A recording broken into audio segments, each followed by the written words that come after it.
الحمد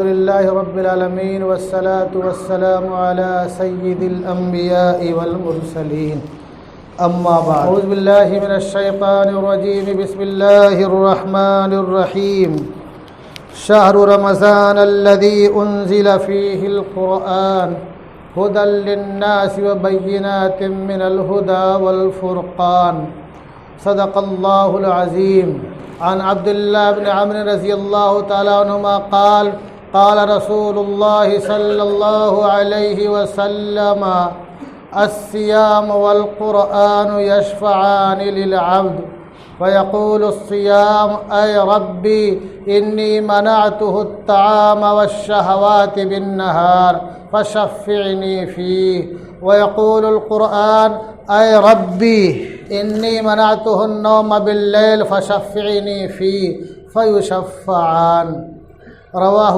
احمد والمستدرک۔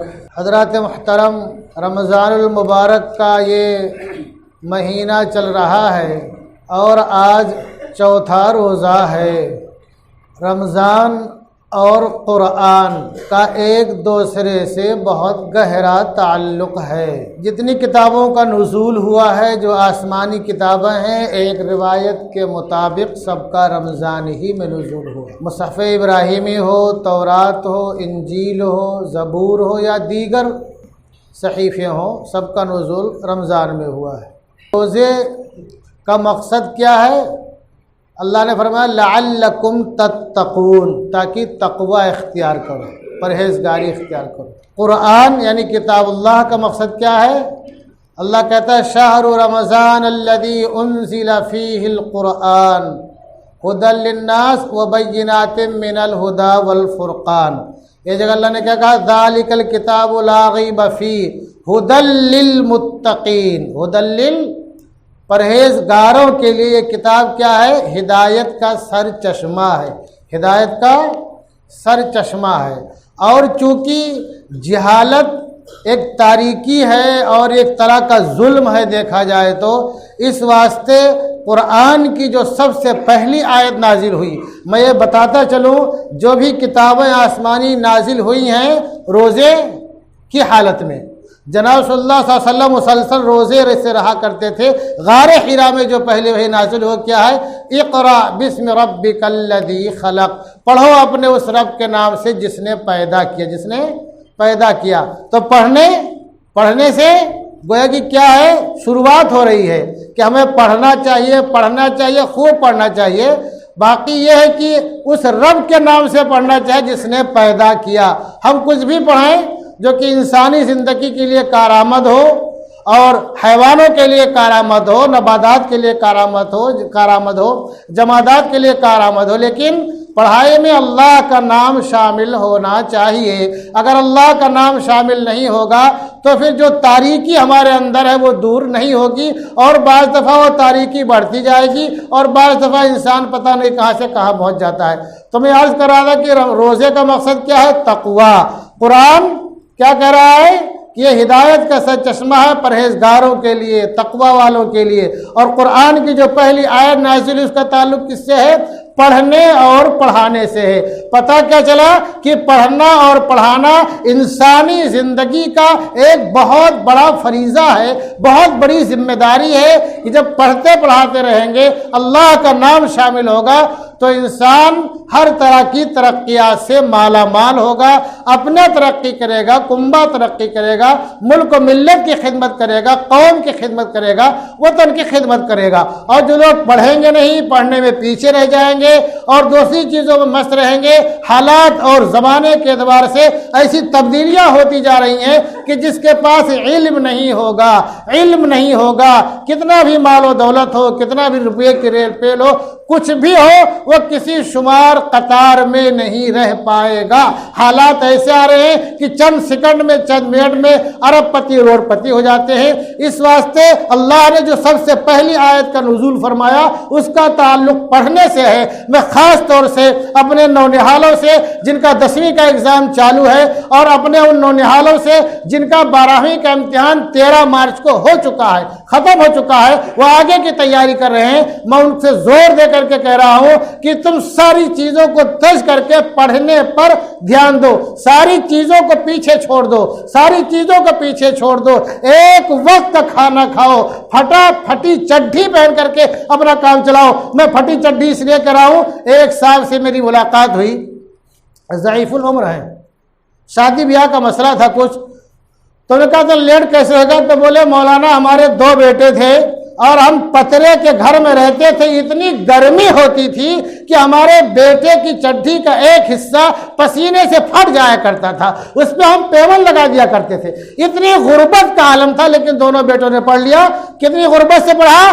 چڈی کا ایک حصہ اس پہ ٹیک لگا کے بیٹھتا تو آج نہیں تو کل پھٹ ہی جائے گا، دوسرا حصہ پھٹ جاتا، پیون لگا کے پڑھتے رہے۔ لیکن انہوں نے کیا کہا؟ مولانا لاک ڈاؤن کا ہمارے اوپر کوئی اثر اس لیے نہیں پڑا کہ ہمارے دونوں بیٹے باہر تھے اور ان کو برابر ہمارے بیٹوں کو سیلریاں مل رہی تھی۔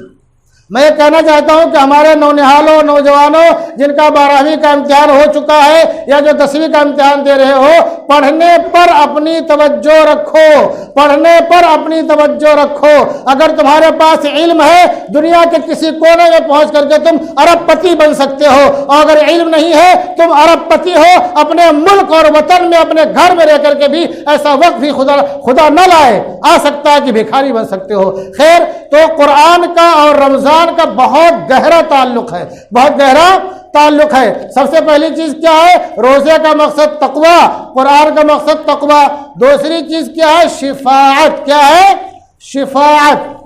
ہم لوگ کیا سمجھتے ہیں ہمارے بھائی لوگ کہ رمضان میں تراویح پڑھ لیا چھٹی۔ ہمارے بہت سے بھائی ایسے بھی ہیں جو تراویح بھی برابر نہیں پڑھتے ہیں، اور ہمارے بہت سے بھائی ایسے جو آتے تو ہیں تراویح پڑھنے کے لیے، بعض دفعہ پیچھے آرام کرتے رہتے ہیں، اور ہمارے بہت سے بھائی ایسے ہیں جو آتے تو ہیں، وہ دیکھتے ہیں امام صاحب جو رکوع میں جائیں گے تو ہم بھی بھاگ کے شریک ہو جائیں گے۔ سنو مسلمانوں، سن لو غور سے، رمضان میں قرآن کی کتنی اہمیت ہے، قرآن کی تلاوت کی ہمیشہ اہمیت ہے۔ اس مہینے میں کتنی اہمیت ہے، میں خالی ایک روایت بتا دوں جو بخاری کے ابو داؤد کی نسائی کی ہے۔ یہ حضرت ابو ہریرہ رضی اللہ عنہ کیا فرماتے ہیں؟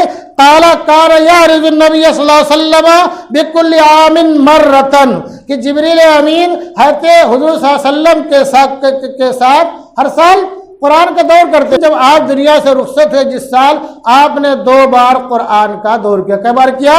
2 بار۔ یہ بخاری کی روایت ہے، ابو داؤد کی اور نسائی کی۔ یعنی اتنی اہمیت ہے رمضان میں قرآن کی تلاوت کی، اتنی فضیلت ہے، اتنا کار خیر ہے، اتنا ثواب ملتا ہے۔ تو قرآن اور روزہ دونوں میں بہت سی چیزیں مشترک ہیں، قرآن تقوی، روزہ تقوی۔ دوسری چیز کا شفاعت، وہ روایت سن لیجئے شفاعت کے تعلق سے جو ہم سے تھوڑا غفلت ہوتی ہے، ہم غفلت بالکل نہ کریں۔ غفلت، کیونکہ ہمارے بہت سے بھائی عام طور سے دن میں بھی آرام کر کے ہی گزارتے ہیں، تراویح میں 1 گھنٹہ نہیں کھڑے ہو پاتے، پتہ نہیں کیا ہو جاتا ہے، اور تراویح کے بعد بائک دوڑانا شروع کر دیں گے اور ہوٹلوں پہ جانا شروع کر دیں گے، کھانے کے آئٹموں کا لسٹ دیکھنا شروع کر دیں گے۔ یہ بھی ایک عجیب بات ہے، یہ رمضان کا مہینہ بار بار نہیں ملتا، اور ہر شخص کو نہیں ملتا۔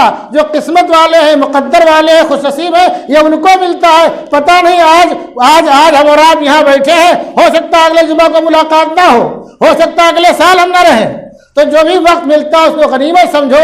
اگر ہم خود نہیں تلاوت کر سکتے تو کم سے کم تراویح میں شریک ہو، اور بہت ہی ادب اور احترام کے ساتھ شریک ہو، اور قرآن سننے کی کوشش کریں۔ تو اللہ کے رسول کا ارشاد کیا ہے؟ حضرت عبداللہ بن عمر رضی اللہ تعالیٰ عنہ راوی ہیں، ارشاد فرماتے ہیں کہ قال النبی صلی اللہ علیہ وسلم، کہ اللہ کے رسول نے ارشاد فرمایا، الصیام والقرآن یشفعان للعبد، کہ روزہ اور قرآن بندے کی سفارش کریں گے۔ قرآن بھی روزہ بھی سفارش کرے گا اور قرآن بھی سفارش کرے گا۔ یقول الصیام اے ربی انی منعتہ الطعام والشہوات بالنہار، کہ اے بار الہ، اے اللہ، ہم نے اس بندے کو دن میں کھانے سے اور شہوت پوری کرنے سے روکے رکھا فشفینی فی، تو میری سفارش اس کے حق میں قبول فرمائے۔ کون کہے گا؟ یہ روزہ کہے گا اللہ سے کہ اللہ اس بندے کو ہم نے دن میں کھانے سے اور خواہش و شہوت پوری کرنے سے روکے رکھا، تو میری سفارش اس کے حق میں قبول فرما۔ یہ ہمارے وہ بھائی غور سے سن لیں جو بعض دفعہ ذرا سے ہیلے بہانے کی وجہ سے روزہ چھوڑ دیتے ہیں۔ ہمارے بہت سے بھائی بعض دفعہ ذرا سے ہیلے بہانے کی وجہ سے روزہ چھوڑ دیتے ہیں، اور ہمارے بعض ایسے بھائی بھی ہیں جو روزہ رکھنے کی ہمت نہیں کر پاتے ہیں۔ عجیب بات ہے، جو روزہ رکھنے کی ہمت نہیں کر پاتے ہیں۔ ہمارے پاس ایسے لوگوں کے مسائل آتے ہیں، اس لیے بتا رہا ہوں میں ایسے لوگوں کو بتا رہا ہوں کہ اپنی زندگی کا قیمتی سرمایہ آپ ضائع کر رہے ہیں، اپنی زندگی کا قیمتی سرمایہ آپ ضائع کر رہے ہیں۔ اگر ہمارے کھاتے میں گناہ ہی گناہ ہو اور روزہ ہماری سفارش کرنے لگ جائے تو کتنی بڑی نعمت ہمارے لیے ہے۔ تو کم سے کم روزہ رکھ لیں۔ آگے قرآن کہے کہ وَيَقُولُ الْقُرْآنُ، قرآن کیا کہے گا؟ اے ربی انی منعتہ النوم باللیل فشفینی فی، کہ اللہ ہم نے اس کو رات میں سونے سے روکے رکھا، تو اے اللہ میری سفارش اس کے حق میں قبول فرما۔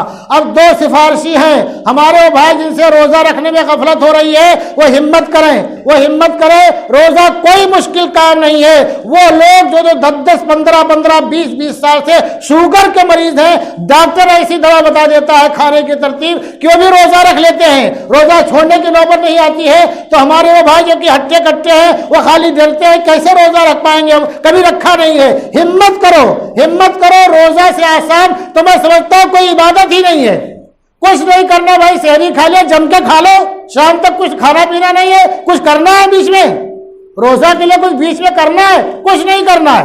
اور تراویح میں شریک ہو، تراویح میں شریک ہمارے بھائی جو کہ 2-4 دن آتے ہیں تراویح میں، بعد میں چھٹی کر دیتے ہیں، ان کے لیے بھی پیغام ہے تراویح میں شریک ہو۔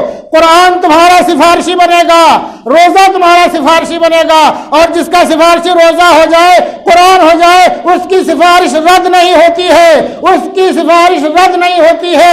اللہ تبارک و تعالیٰ اس کی سفارش قبول فرمائے گا۔ یہ میں نہیں کہہ رہا ہوں مسلمانوں، میں نہیں کہہ رہا ہوں، اللہ کے پیارے حبیب کا ارشاد ہے فیشفعان کہ روزے کی سفارش اللہ قبول کر لے گا اور قرآن کی سفارش اللہ قبول کر لے گا۔ تو ہمیں روزے کے تعلق سے غفلت کا شکار نہیں ہونا چاہیے، اور تراویح کے تعلق سے بھی ہمیں غفلت کا شکار نہیں ہونا چاہیے، بلکہ تراویح میں پوری تیاری سے خود بھی آنا چاہیے اور اپنی نئی نسلوں کو بھی لانا چاہیے۔ نئی نسلوں سے مراد وہ ہے کہ وہ بچے جو کہ 5 سال سے اوپر ہو، 7 سال کے لگ بھگ ہو، جو گہموت کا فرق کر سکتے ہو، باقی نہ باقی جان سکتے ہو، اللہ دنگا سمجھ سکتے ہو، ایسے نسلوں کو بھی لانا چاہیے۔ اس واسطے کہ بمبئی شہر میں ہمارے بہت سے ایسے جاننے والے ہیں جو یہاں سے بہت دور رہتے ہیں، پورے کمپلیکس میں اکیلے رہتے ہیں، تنہا مسلمان نام کے رہتے ہیں۔ اب بتاؤ اگر ان کی نسلیں مسجد میں نہیں آئیں گی، ان کی نسلیں مسجد میں نہیں آئیں گی تو ان کو کیسے معلوم پڑے گا کہ مسلمان کیسے رہتے ہیں، کیسے عبادت کرتے ہیں، ان کی نماز کا طریقہ کیا ہے؟ بھائی وہ تو جہاں رہتے ہیں وہاں تو دوسری چیزیں سال میں بار بار ہوتی رہتی ہیں، اس کی آنکھوں سے اس کو آنکھوں سے دیکھتے رہتے ہیں۔ تو اس لیے ہمیں چاہیے کہ ہمارے بچے جو کہ سمجھدار ہیں ان کو بھی تراویح میں لانے کی کوشش کریں۔ اس واسطے کی جو تراویح کا ٹائم ہے نہ تو اسکول کا ٹائم ہے، نہ تو ایگزام کا ٹائم ہے، نہ تو کوچنگ کلاس کا ٹائم ہوتا ہے۔ ہم ایسے لوگوں سے درخواست کرتے ہیں جو دور دراز کمپلیکسوں میں رہتے ہیں، وہاں سے آتے ہیں، اپنی نسلوں کو مسجد میں ضرور لے کر کے آئے۔ اور ایک آخری بات میں عرض کر دوں کہ روزہ اور قرآن کا تعلق بہت گہرا ہے۔ 3 چیزیں مشترک ہیں کیا ہے؟ دونوں کا مقصد کیا ہے؟ تقویٰ، اور دونوں سفارشی بنیں گے اور دونوں سے اللہ کا قرب حاصل ہوتا ہے۔ یہ 3 چیزیں مشترک ہیں بہت خاص طریقے سے۔ اس کے علاوہ جو میں عرض کرنا چاہتا ہوں اس کو بھی غور سے سن لیجیے آپ لوگ۔ یہ رمضان کا مقدس مہینہ چل رہا ہے۔ یہ عجیب بات ہے کہ ہمارے بھائی لوگ مدرسے والوں کی جو خدمت کرنا چاہتے ہیں وہ رمضان ہی میں کرنا چاہتے ہیں، میں عرض کرنا چاہتا ہوں یہ جو قرآن آپ کا سفارشی بن رہا ہے، قرآن سنانے والا کہاں سے نکل کر کے آیا، کہاں سے پڑھ کر کے آیا؟ یہ انہی مدرسوں سے پڑھ کر کے آیا ہے جس کے علماء، جس کے سفراء آپ کے دروازے پر چندہ لینے کے لیے آ رہے ہیں۔ میں یہ کہنا چاہتا ہوں کہ ایسے آنے والے سفراء کی، ایسے آنے والے علماء کی، ایسے آنے والے حفاظ کی آپ قدر کیجئے، ان کی عزت کیجئے، ان کا اکرام کیجئے۔ یہ اللہ کا فضل ہے، اس کا حساب ہے کہ اللہ نے آپ کو دینے والا بنایا ہے، لینے والا نہیں بنایا ہے۔ ورنہ بہت سے لینے والے ہیں جن کے گھر میں کھانے کو نہیں ہے، وہ لینے والے ہی ہیں، جن کے پاس دوا علاج کا پیسہ نہیں ہے، وہ لینے والے ہی ہیں۔ اور بھارت کی ریت کے مطابق جن کی بچیاں جوان ہو چکی ہیں، جن کے سروں میں چاندی چمکنے لگی ہے اور وہ اس کی ہاتھ پیلے کرنے کے خرچے نہیں رکھتے ہیں، وہ لینے والے ہی ہیں۔ تو اللہ نے آپ کو دینے والا بنایا ہے، اللہ نے آپ کو دینے والا بنایا ہے۔ آپ فخر محسوس کیجئے، اللہ کا شکر ادا کیجئے، اور اللہ کے فضل پہ جتنا بھی آپ شکر ادا کریں گے کم ہے، اس لیے کہ آپ دینے والے ہیں۔ اور رمضان میں نفلی عبادت کا ثواب فرض کے برابر ہو جاتا ہے، اور فرض کا کہاں تک پہنچے گا یہ اللہ ہی بہتر سمجھتا ہے۔ 7 گنا، 700 گنا اور 1000 گنا اللہ کہاں تک پہنچا دے گا، کیونکہ رمضان کی اتنی فضیلت ہے، اتنی برکت ہے، اللہ کی نگاہ میں اس کی اتنی قدر و قیمت ہے جس کو لفظوں میں بیان کرنا مشکل ہے۔ تو اللہ نے آپ کو دینے والا بنایا ہے، لینے والا نہیں بنایا ہے۔ میں یہ باتیں اس لیے کہہ رہا ہوں کہ ہمارے بہت سے بھائی دیتے تو ہیں لیکن بہت زیادہ منہ وغیرہ بنا کر کے آپ کو نہیں دینا ہے۔ بہت احترام کے ساتھ، وقار کے ساتھ منع کر دیجئے، مولانا میرے پاس گنجائش نہیں ہے، پھر آئندہ کبھی دیکھیں گے، دعا کیجیے۔ غصہ ہونے کی، بھڑکنے کی یا ڈانٹ پھٹکار کرنے کی یا کچھ اور بولنے کی کوئی ضرورت نہیں ہے، اس واسطے کہ جن کے طفیل آپ کی سفارش اللہ کے دربار میں لگ رہی ہے، یہ لوگ وہیں سے نکل کر کے آتے ہیں، اسی کارخانے سے نکل کر کے آتے ہیں، تو ان کی قدر کرنا، ان کا احترام کرنا، ان کا اکرام کرنا یہ ہماری ذمہ داری ہے۔ اور ایک بات میں عرض کر دوں، اسی جبے میں، اسی ٹوپی کرتے میں بہت سے ایسے لوگ بھی آتے ہیں جو مسلمان نہیں ہوتے ہیں۔ چونکہ میرے پاس کل ایک واٹس ایپ پہ پیغام آیا، میں نام نہیں لینا چاہتا ہوں کہاں سے آیا، میں نے دیکھا تو اگر آپ جانتے ہیں مولانا کہاں کے تو ٹھیک، کوئی بات نہیں ہے، اگر آپ کو ذرا سے بھی شک ہو تو آپ ان کی آئی ڈی بھی دیکھنے کی کوشش